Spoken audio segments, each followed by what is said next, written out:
பிள்ளைகளை ஆண்டவர் என்ன சொல்கிறாரு? ஒலிவ மரத்தை பற்றி உங்களுக்கு நான் சொல்லியிருக்கிறேன். அதுக்குள்ளே சாவாமை, முழு உலகமாக அழிஞ்சாலும் அழியாமல் துளிர் விட்டது எது? நோவா காலத்தில். அழியாமை, சாவாமை என்று ஒன்று இந்த ஒலிவ மரத்துக்கு இருக்குது. ஆனால் இங்கே ஒலிவ மரம் இல்லை, பிள்ளைகள் எங்கம்மா? ஒலிவ மர கன்றுன்னா குட்டி உண்டு, கன்றா வீட்டில் இருக்குது. இப்போ ஆலயத்தில் மரம் ஆயிடுச்சுன்னா, நீங்கள் வயல் பார்த்துருக்குறீங்களா?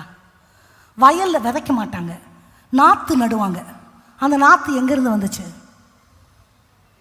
வேற ஒரு இடத்துல அதை விளைய வைப்பாங்க. கட்டாக கட்டி எடுத்துன்னு வந்து ஒன்று ஒன்றா வயலில் தண்ணிக்குள்ளே லேடிஸ் தான் நிறைய பேர் நடுவாங்க. நீங்கள் பார்த்துருக்கீங்களா? நான்லாம் பார்த்துருக்கேன். அப்போது அது விளைகிறது ஒரு இடம், நாட்டப்படுவது. என் பிள்ளை என் குடும்பத்தில் பிறந்திருக்கு, கன்றா இருக்குது. இது எங்கே போய் நாட்டப்படணும்? சத்தமாக சொல்லாமா? ஆலயத்தில் தான் என் பிள்ளை நாட்டப்படணும். என் பிள்ளை டாக்டர் ஆகலாம், இன்ஜினியர் ஆகலாம், என்ன வேணால் ஆகலாம்.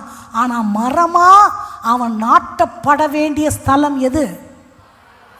இதை எப்படி என் பிள்ளைக்குள்ளே நான் விதைப்பேன்னு எனக்கு தெரியாது. தகப்பன் தாய் 2 பேரும் இதை விதைக்கணும்.